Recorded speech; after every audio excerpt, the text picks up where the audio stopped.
어떤 사랑은 기억보다 깊은 곳에 자리한다고 합니다. 평생을 함께한 두 사람이 맞닥뜨린 잔혹한 현실 앞에서도 그들의 사랑은 여전히 빛나고 있었습니다. 이것은 기억을 잃어가는 남편과 그 모든 것을 기억하기로 선택한 아내의 이야기입니다. 아침 햇살이 낡은 아파트 거실을 은은하게 비추고 있었다. 이도연은 평소처럼 모닝커피를 마시며 신문을 펼쳤다. 75세의 나이에도 여전히 반듯한 자세로 앉아 있는 그의 모습은 30년간 성실하게 근무했던 공무원 시절의 습관을 그대로 간직하고 있었다. 여보, 오늘 민지 생일이에요. 케이크 주문하신 거 찾으러 가야죠. 한은영이 부엌에서 목소리를 높였다. 72세인 그녀는 아직도 새벽같이 일어나 남편의 아침을 차려주는 것이 일상이었다. 미용사로 일하며 다져진 부지런한 성격은 나이가 들어도 변하지 않았다. 응, 알겠어. 도연이 대답했지만 그의 표정에는 어딘가 멍한 기색이 스쳐 지나갔다. 신문 글자들이 평소보다 흐릿하게 보였고 방금 아내가 무슨 말을 했는지 정확히 기억나지 않았다.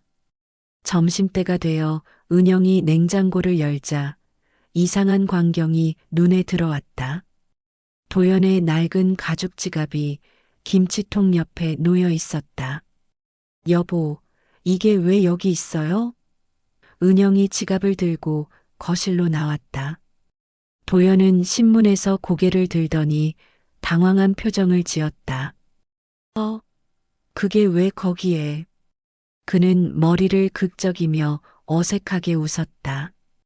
아무래도 깜빡했나 보네. 요즘 건망증이 좀 심해진 것 같아. 하지만 이런 일들이 계속 반복되기 시작했다. 며칠 후에는 화장실에서 나오며 여기가 어디지? 라고 중얼거리기도 했고 평생 애용하던 면도크림을 치약으로 착각해 칫솔에 짜기도 했다. 가장 충격적이었던 것은 손주 민지가 놀러 왔을 때였다. 할아버지, 저예요. 민지요. 12살 손녀가 활짝 웃으며 달려들었지만 도연은 한참을 멍하니 아이를 바라보았다. 민지가 누구지? 그의 눈빛에는 진심으로 당황스러운 기색이 역력했다. 은영의 가슴이 철렁 내려앉았다. 단순한 건망증이 아니라는 불안감이 서서히 스며들기 시작했다. 그날 밤 그녀는 잠을 이루지 못하며 남편의 고른 숨소리를 들었다. 평생을 함께 살아온 이 사람이 조금씩 자신에게서 멀어져 가고 있다는 두려움이 밀려왔다. 다음 날 아침, 도연은 또 다른 이상한 행동을 보였다. 양치질을 하려다 갑자기 이게 뭐에 쓰는 거지? 라며 칫솔을 바라보았다. 거울 속 자신의 모습도 낯설어하는 듯했다. 은영은 더 이상 참을 수 없었다. 여보, 우리 병원에 한번 가봐요. 은영의 목소리에는 애써 침착함을 유지하려는 노력이 배어 있었다. 하지만 그녀의 손은 미세하게 떨리고 있었다. 평생 건강하게 살아온 남편이 보이는 이런 변화들이 단순한 노화 현상이 아닐 수도 있다는 예감이 들었기 때문이다. 도연은 처음에는 거부감을 보였다. 괜찮다니까. 나이 들면 다 그런 거 아니야? 하지만 은영의 간곡한 설득에 결국 고개를 끄덕였다. 그 역시 자신에게 일어나고 있는 변화들이 평범하지 않다는 것을 어렴풋이 느끼고 있었다.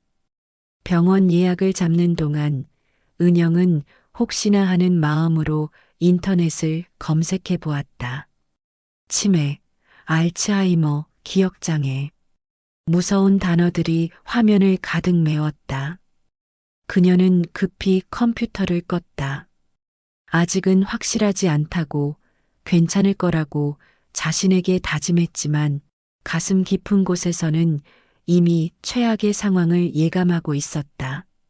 대학병원 신경과 진료실 앞 복도는 유난히 길고 차갑게 느껴졌다. 이도형과 한은영 부부는 나란히 앉아 호명을 기다리고 있었다. 은영의 손은 계속해서 무릎 위에서 주름을 잡았다 폈다를 반복했고 도연은 멍하니 천장을 바라보고 있었다. 이도현 환자분. 간호사의 목소리에 두 사람은 동시에 일어섰다. 진료실 문을 열고 들어서자 중년의 의사가 온화한 미소로 맞아주었다. 하지만 그의 책상 위에는 이미 여러 검사 결과지들이 정리되어 있었다. 지난주에 받으신 MRI와 인지기능 검사 결과가 나왔습니다. 의사는 조심스러운 어조로 말문을 열었다. 먼저 간단한 질문을 좀 드릴게요. 오늘이 몇 월 며칠인지 아시나요? 도연은 한참을 생각하더니 봄인 것 같은데 라고 중얼거렸다. 은영의 얼굴이 창백해졌다. 분명히 집에서 나올 때는 4월이네. 벚꽃이 예쁘다고 말했던 남편이었다. 의사는 고개를 끄덕이며 계속해서 질문을 이어갔다. 대통령 성함은 아시나요? 지금 계신 곳이 어디인지 아시고요? 도연은 점점 더 혼란스러운 표정을 지었다. 알고 있다고 생각했던 것들이 입 밖으로 나오지 않았다. 검사 결과를 말씀드리겠습니다. 의사는 MRI 필름을 켜며 신중하게 입을 열었다. 뇌의 해마 부위와 측두엽에서 위축이 관찰되고 인지기능 검사에서도 기억력과 언어 능력 저하가 확인됩니다. 그는 잠시 말을 멈췄다가 이어서 말했다. 초기 알츠하이머형 치매로 진단됩니다. 진료실이 순간 정적에 휩싸였다. 은영은 마치 머리를 둔기로 얻어맞은 것처럼 멍해졌다. 치매라는 단어가 귓속에서 계속 맴돌았다. 도연은 처음에는 의사의 말을 이해하지 못하는 듯 했다가 점차 그 의미가 전달되자 눈시울이 붉어지기 시작했다. 치매라고요? 도연의 목소리가 떨렸다. 그럼 내가 점점 모든 것을 잊어버린다는 얘기인가요? 의사는 조심스럽게 고개를 끄덕였다. 아직 초기 단계이시고 약물 치료와 함께 진행을 늦출 수 있는 방법들이 있습니다. 하지만 완치는 은영이 갑자기 일어서며 소리쳤다. 아니에요. 다른 병원에서 다시 검사 받아 볼게요. 잘못 진단하신 거 아니에요? 하지만 의사는 안타까운 표정으로 고개를 저었다. 여러 번 재검토했지만 결과는 동일합니다. 이제는 현실을 받아들이시고 치료에 집중하시는 것이 좋겠습니다. 집으로 돌아가는 차 안은 무겁고 침묵이 흘렀다. 도연은 창밖을 바라보며 중얼거렸다. 내가 점점 사라져간다니. 그의 목소리에는 깊은 절망감이 배어 있었다. 은영아, 나는 어떻게 될까? 너도 잊어버리게 될까? 은영은 핸들을 꽉 쥐며 눈물을 삼켰다. 빨간 신호등에 멈춰선 순간 그녀는 남편의 손을 꼭 잡았다. 괜찮아요, 여보. 내가 끝까지 곁에 있을게요. 당신이 모든 것을 잊어도 나는 우리의 모든 순간을 기억할 거예요. 그날 밤 두 사람은 오랫동안 잠들지 못했다. 도연은 자신의 기억들이 하나씩 사라질 것이라는 공포에 떨었고, 은영은 평생의 동반자를 서서히 잃어가야 한다는 현실 앞에서 절망했다. 하지만 그녀는 마음속으로 굳게 다짐했다. 남편이 자신을 잊는 순간까지, 아니, 그 이후에도 끝까지 그의 곁을 지키겠다고. 다음 날 아침 은영은 평소보다 일찍 일어나 남편의 아침을 정성스럽게 준비했다. 이제는 하루하루가 더욱 소중해졌다. 남편이 자신을 알아보는 이 시간들이 언젠가는 끝날 것이라는 사실을 알고 있었기 때문이다. 진단을 받은 지 석 달이 지났다. 봄이 지나고 여름이 성큼 다가왔지만 이도연의 기억은 계절과 반대 방향으로 흐르고 있었다. 작은 것들부터 조금씩 사라져갔다. 어제 먹은 음식, 며칠 전에 본 뉴스, 그리고 가장 아팠던 것은 손주들의 이름이었다. 할아버지, 저 민지예요. 중학교 입학한다고 지난번에 말씀드렸잖아요. 12살 손녀가 다시 한번 자신을 소개했다. 도연은 한참을 바라보더니 어색하게 웃었다. 민지. 아, 그래. 우리 민지. 하지만 그의 눈빛에는 여전히 불확실함이 어려 있었다. 가장 힘든 순간은 집 근처를 산책하던 때였다. 30년 넘게 살았던 동네였지만 도연에게는 모든 것이 낯선 풍경처럼 보였다. 여기가 우리 집이 맞나? 그는 자신이 사는 아파트 앞에서 멈춰서서 혼란스러워했다. 은영이 그의 손을 꼭 잡았다. 맞아요, 여보. 우리가 30년 동안 살아온 집이에요. 저기 2층 세 번째 창문이 우리 집 창문이고요. 그녀의 목소리는 침착했지만 가슴속에서는 무언가 부서지는 소리가 들렸다. 평생을 함께한 추억들이 담긴 공간도 이제 남편에게는 의미가 없어지고 있었다. 집에서도 어려움은 계속되었다. 화장실 가는 길을 잃어버려 복도에서 헤매기도 했고 밤중에 잠옷 차림으로 현관문을 열려고 시도하기도 했다. 어디 가시는 거예요? 은영이 다급히 물었다. 출근해야지. 늦겠어. 도연은 이미 은퇴한 지 10년이 넘었다는 사실을 기억하지 못했다. 가족회의가 열렸다. 아들 성우와 딸 미애가 걱정된다며 찾아왔다. 엄마, 이제는 전문 요양시설을 알아봐야 할 것 같아요. 성우가 조심스럽게 꺼냈다. 아빠가 혼자 돌아다니시다가 사고라도 나면 어떻게 해요? 하지만 미애는 반대 의견이었다. 아니야, 아빠를 낯선 곳에 보낼 수는 없어. 우리가 교대로라도 돌봐야지. 형제간의 의견이 엇갈리면서 목소리가 높아졌다. 도연은 자신에 대한 이야기가 오가는 것을 알면서도 정확히 무슨 내용인지 이해하지 못하는 듯 했다. 그만해요. 은영이 두 자식을 제지했다. 아버지가 다 들으시잖아요. 나는 끝까지 여기서 함께 있을 거예요. 그녀의 목소리에는 흔들리지 않는 결심이 담겨 있었다. 요양원은 생각하지 마세요. 내가 돌볼 수 있어요. 그날 저녁 은영은 남편 옆에 앉아 옛날 앨범을 펼쳤다. 여보, 이거 기억나세요? 우리 결혼식 사진이에요. 도연은 흑백 사진 속 젊은 남녀를 오랫동안 바라보았다. 이게 우리야? 그의 목소리에는 신기함과 동시에 슬픔이 섞여 있었다. 네, 우리예요. 25살 때였죠. 당신이 그때 이렇게 말했어요. 은영아, 평생 너만 바라보고 살겠다고. 은영이 사진 속 자신들을 손가락으로 가리키며 말했다. 도연은 희미한 미소를 지으며 고개를 끄덕였다. 지금도 너만 바라보고 싶은데. 도연의 목소리가 작아졌다. 기억이 자꾸 사라져서 무서워. 너마저 잊어버리면 어떻게 하지? 은영은 남편의 손을 두 손으로 감싸며 말했다. 괜찮아요. 내가 옆에 있잖아요.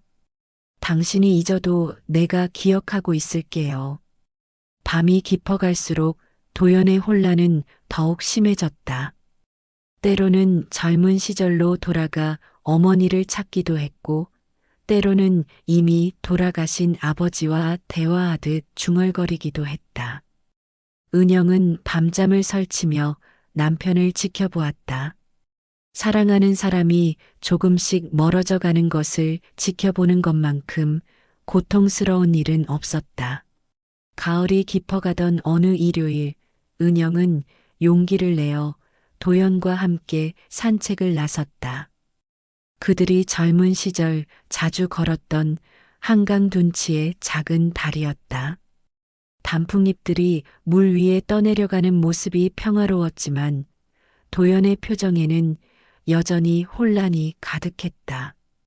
여기가 어디지? 도연이 다리 위에서 멈춰서서 주위를 둘러보았다. 이곳은 그들이 처음 만나 사랑을 고백했던 특별한 장소였다. 47년 전 25살의 도연이 수줍게 은영의 손을 잡았던 바로 그 자리였다. 은영의 가슴이 아렸다. 우리가 처음 만난 곳이에요. 기억나시죠? 하지만 도연은 고개를 저었다. 그의 눈에는 이 장소에 대한 어떤 기억도 남아있지 않았다. 심지어 옆에 서 있는 은영도 누구인지 확실하지 않아 보였다. 당신은 누구세요? 도연이 조심스럽게 물었다. 은영은 순간 숨이 멎는 것 같았다. 가장 두려워했던 순간이 온 것이었다. 남편이 자신을 완전히 잊어버린 것이다. 저는 은영이에요. 당신의 아내예요. 하지만 도연의 눈빛은 여전히 낯설었다. 마치 처음 보는 사람을 대하는 것처럼 경계심까지 보였다. 은영은 절망감에 휩싸이며 다리 난간에 기댔다. 47년간의 사랑과 추억이 모두 무너져 내리는 것 같았다. 그때 강바람이 불어오면서 은영의 입에서 자연스럽게 옛 노래가 흘러나왔다. 사랑하는 마음은 변하지 않아 그녀가 젊은 시절 자주 불렀던 노래였다. 도연이 미용실에서 일하는 그녀에게 라디오로 신청곡을 보내며 프로포즈했던 그 노래였다. 신기한 일이 일어났다. 도연의 표정이 점차 변하기 시작했다. 혼란스럽던 눈빛에 무언가 익숙한 감정이 스며들었다. 그는 천천히 은영을 바라보더니 눈시울이 붉어지기 시작했다. 이 노래 어디서 들어봤는데? 은영아. 도연이 떨리는 목소리로 그녀의 이름을 불렀다. 그때 내가 웃던 모습이 아직도 선해. 갑작스럽게 되돌아온 기억이었다. 비록 완전하지는 않았지만 그 순간 그의 마음속에서 사랑했던 여인의 모습이 되살아났다. 은영은 눈물을 흘리며 남편의 손을 꼭 잡았다. 맞아요, 저예요. 당신의 은영이에요. 도연도 눈물을 흘리며 그녀를 바라보았다. 미안해. 나는 왜 자꾸 잊어버릴까? 너를 잊으면 안 되는데.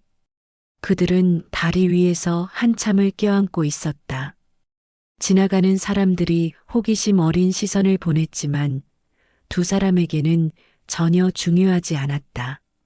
기억을 잃어가는 남편과 그 모든 것을 기억하려는 아내.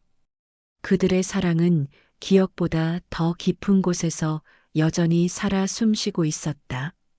하지만 이런 순간은 오래 지속되지 않았다. 집으로 돌아가는 길에 도연은 다시 혼란스러워하기 시작했다. 우리 집이 어디지?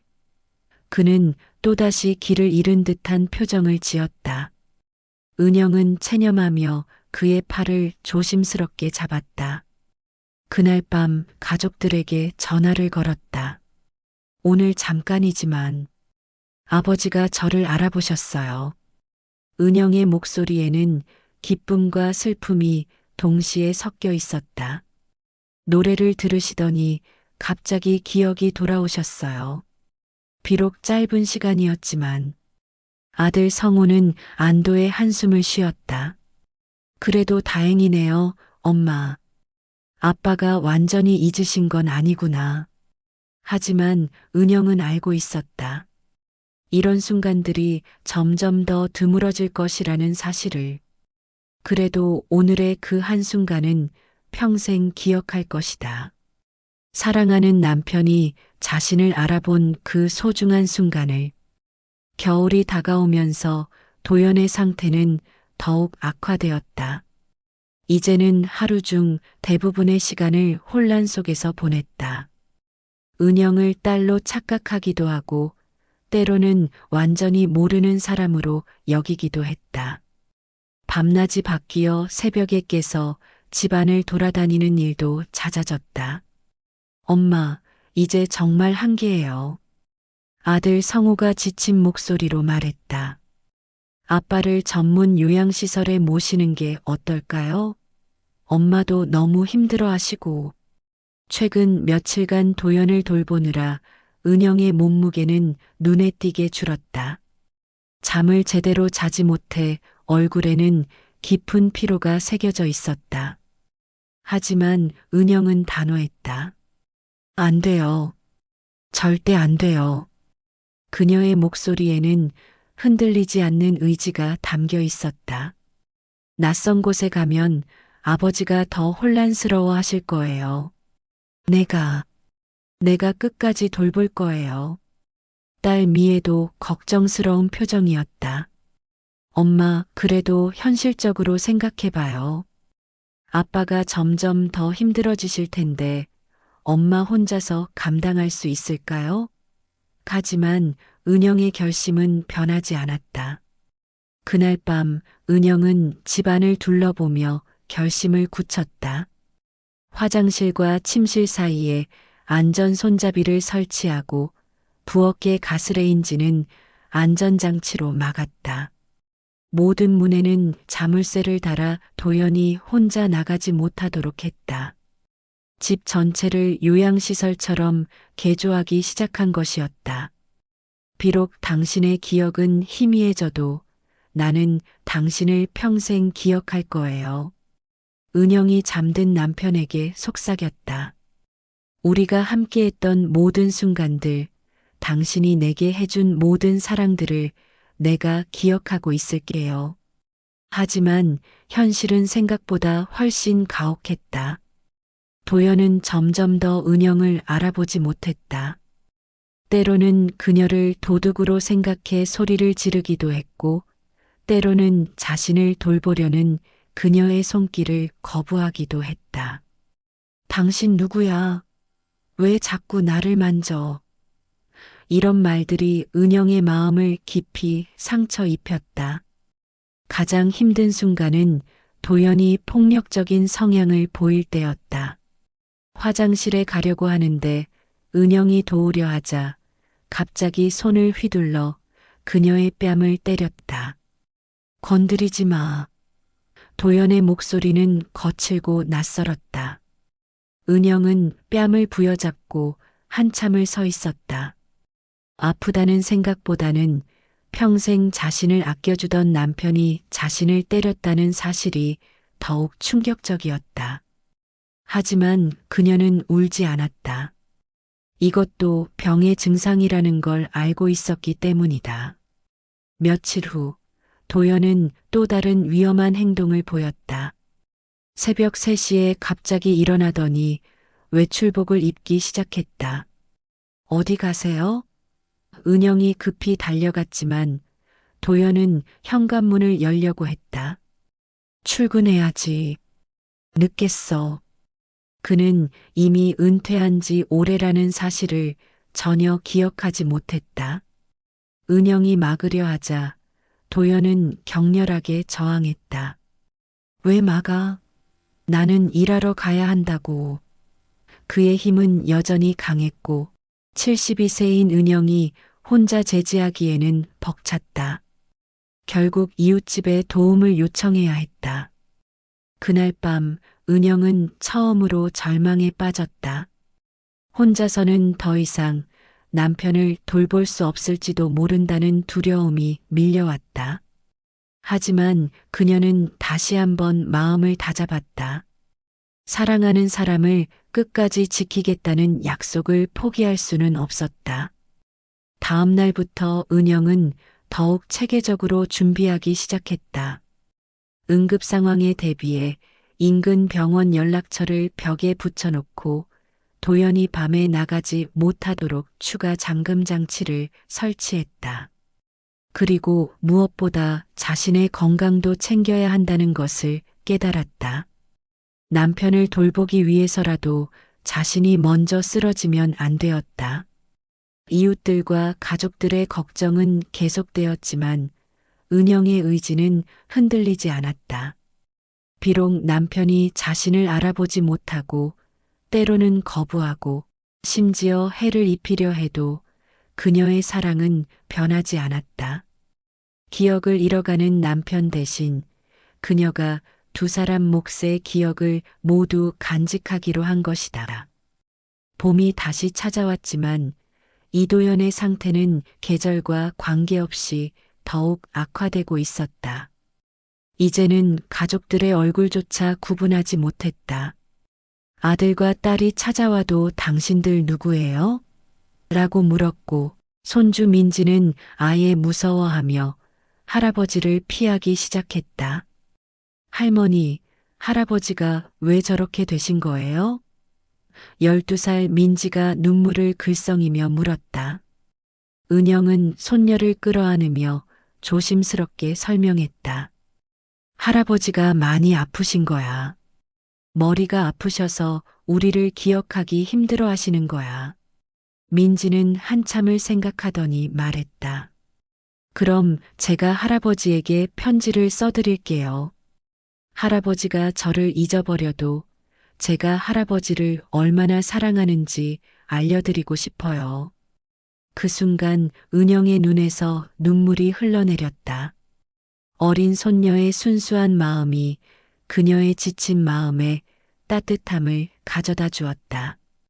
며칠 후 민지가 정성스럽게 쓴 편지를 가져왔다. 색연필로 그린 그림과 함께 또박또박한 글씨로 적혀 있었다. 사랑하는 할아버지께. 할아버지는 저를 가끔 잊어버리지만 저는 할아버지를 절대 잊지 않을 거예요. 할아버지가 저에게 해주신 모든 사랑을 기억하고 있어요. 은영이 도연에게 편지를 읽어주었다. 처음에는 무표정하게 듣고 있던 도연이었지만 편지가 계속될수록 그의 눈빛이 조금씩 변하기 시작했다. 할아버지가 저를 업어주셨던 것도 기억해요. 함께 공원에서 그네를 탔던 것도 기억해요. 할아버지는 세상에서 가장 좋은 할아버지예요. 도연의 눈에서 눈물이 흘러내리기 시작했다. 비록 손녀가 누구인지 정확히 기억나지는 않았지만 그 사랑의 마음은 그의 가슴 깊은 곳에 전해졌다. 고마워. 고마워. 그가 떨리는 목소리로 중얼거렸다. 그날 저녁 온 가족이 모였다. 오랜만에 한자리에 앉은 가족들의 표정에는 복잡한 감정들이 교차했다. 도연은 여전히 가족들을 정확히 알아보지 못했지만 이상하게 마음이 편안해 보였다. 아버지, 저 성호예요. 아버지 아들. 아들이 조심스럽게 말을 걸었다. 도연은 한참을 바라보더니 성호. 내 아들. 하고 중얼거렸다. 완전히 기억나지는 않았지만 그 이름에서 느껴지는 친숙함이 있었다. 딸 미애도 아버지 앞에 앉았다. 아버지, 저는 미애예요. 아버지가 예뻐해 주셨던. 말을 마치기 전에 도연이 그녀의 손을 잡았다. 미애, 우리 딸. 그의 목소리에는 희미하지만 사랑이 담겨 있었다. 민지가 할아버지 앞에 다가갔다. 할아버지, 저 민지예요. 편지 받으셨죠? 도연은 손녀를 바라보며 환한 미소를 지었다. 예쁜 아가야. 고마워. 비록 이름을 기억하지는 못했지만 그 순간만큼은 할아버지의 따뜻한 마음이 전해졌다. 그날 밤 은영은 오랜만에 평화로운 마음으로 잠자리에 들었다. 비록 남편이 가족들을 완전히 기억하지는 못하지만 사랑만큼은 여전히 남아있다는 것을 확인할 수 있었다. 그리고 가족 모두가 다시 한마음이 되어 도연을 지키기로 했다는 사실이 그녀에게 큰 힘이 되었다. 아들 성우가 은영을 붙잡고 말했다. 엄마, 혼자서 너무 힘들어하지 마세요. 우리가 도울게요. 딸 미애도 고개를 끄덕였다. 맞아요, 엄마. 우리 모두가 아버지를 사랑하고 있어요. 함께 견뎌나가요. 그 순간 은영은 깨달았다. 자신이 혼자가 아니라는 것을. 비록 남편이 기억을 잃어가고 있지만 그들을 사랑하는 사람들이 여전히 곁에 있다는 것을. 그리고 그 사랑이 있는 한 어떤 어려움도 이겨낼 수 있을 것이라는 희망을 품게 되었다. 의사의 권유로 온 가족이 함께 바닷가로 여행을 떠났다. 치매 환자에게는 익숙한 환경의 변화가 때로는 도움이 될 수 있습니다. 특히 의미 있는 장소라면 더욱 그렇죠. 의사는 치유 프로그램의 일환으로 이런 여행을 권했다. 목적지는 부산 해운대였다. 이도현과 은영이 신혼여행을 갔던 바로 그곳이었다. 47년 전 25살의 신혼부부가 손을 잡고 걸었던 그 해변이었다. 은영은 혹시나 하는 마음으로 이곳을 선택했다. 차에서 내린 도연은 처음에는 어리둥절해했다. 여기가 어디야? 하지만 바다 냄새가 코끝에 닿자 그의 표정이 미묘하게 변하기 시작했다. 뭔가 익숙한 감각이 스며드는 듯했다. 해변에 도착하자 파도 소리가 귓가에 부딪혔다. 시원한 바닷바람이 얼굴을 스쳤고 갈매기들이 하늘을 자유롭게 날아다니고 있었다. 가족들은 도연을 가운데 두고 천천히 걸었다. 할아버지, 바다 예쁘죠? 민지가 할아버지의 손을 잡고 물었다. 도연은 대답 대신 바다를 멍하니 바라보았다. 그의 눈빛에는 뭔가 그리워하는 기색이 어려 있었다. 모래사장에 앉아 쉬는 동안 은영이 조심스럽게 말을 꺼냈다. 여보, 우리 여기서 신혼여행했던 거 기억나세요? 도연은 고개를 갸웃거리며 주위를 둘러보았다. 신혼여행. 갑자기 도연이 일어서더니 바닷가 쪽으로 걸어갔다. 가족들이 당황해서 뒤따라갔다. 그는 파도가 발끝에 닿는 곳에 서서 한참을 바다를 바라보았다. 바람이 그의 희끗한 머리카락을 흔들었다. 여기가 도연이 떨리는 목소리로 말했다. 우리가 신혼여행 갔던 곳이지? 그의 눈에서 눈물이 흘러내리기 시작했다. 오랜만에 또렷하게 떠오른 기억이었다. 은영이 급히 달려가 남편의 팔을 잡았다. 맞아요. 맞아요, 여보. 우리가 여기서 사진도 찍고 조개 껍질도 주워왔었죠. 그녀도 눈물을 흘리며 말했다. 그때 내가 흰 원피스를 입고 있었지. 도연의 기억이 조금씩 되살아났다. 바람에 치마가 날려서 내가 잡아줬었고, 그리고 우리가 여기서 평생 함께 하자고 약속했었지. 온 가족이 감격했다. 아들과 딸 그리고 손녀까지 모두 눈물을 흘렸다. 오랜만에 아버지가 할아버지가 정확한 기억을 되찾은 순간이었다. 도연이 은영의 손을 꼭 잡았다. 은영아, 미안해. 내가 자꾸 잊어서. 은영은 고개를 저었다. 괜찮아요. 지금 이 순간이 있으니까 괜찮아요. 그들은 신혼여행 때와 똑같은 자세로 사진을 찍었다. 47년의 세월이 흘렀지만 그들의 사랑은 여전했다. 비록 기억은 흐려져도 마음은 변하지 않았다. 저녁 무렵 석양이 바다를 붉게 물들였다. 도연은 다시 혼란스러운 기색을 보이기 시작했지만 은영의 손은 여전히 꼭 잡고 있었다. 당신 손이 따뜻해. 그가 중얼거렸다. 그날 밤 펜션에서 온 가족이 둘러앉아 이야기를 나누었다. 도연은 대부분의 대화 내용을 이해하지 못했지만 가족들의 웃음소리와 따뜻한 분위기만큼은 마음으로 느끼는 듯 했다. 오늘은 좋은 하루였어. 도연이 잠자리에 들기 전 중얼거렸다.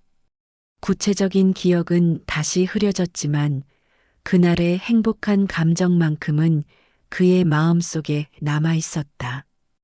은영은 남편의 얼굴을 바라보며 생각했다.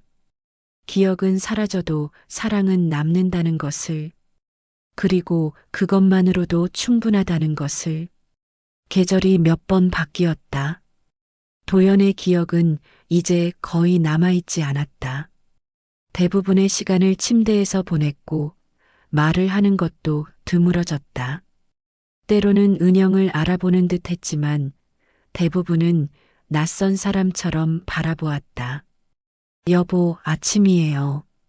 은영이 부드러운 목소리로 남편을 깨웠다. 도연은 천천히 눈을 떴지만 초점이 없었다. 오늘도 날씨가 좋네요. 그녀는 혼자 이야기하듯 중얼거렸다. 대답이 없어도 상관없었다. 그저 남편이 자신의 목소리를 듣고 있다는 것만으로 충분했다. 식사 시간이 가장 힘들었다.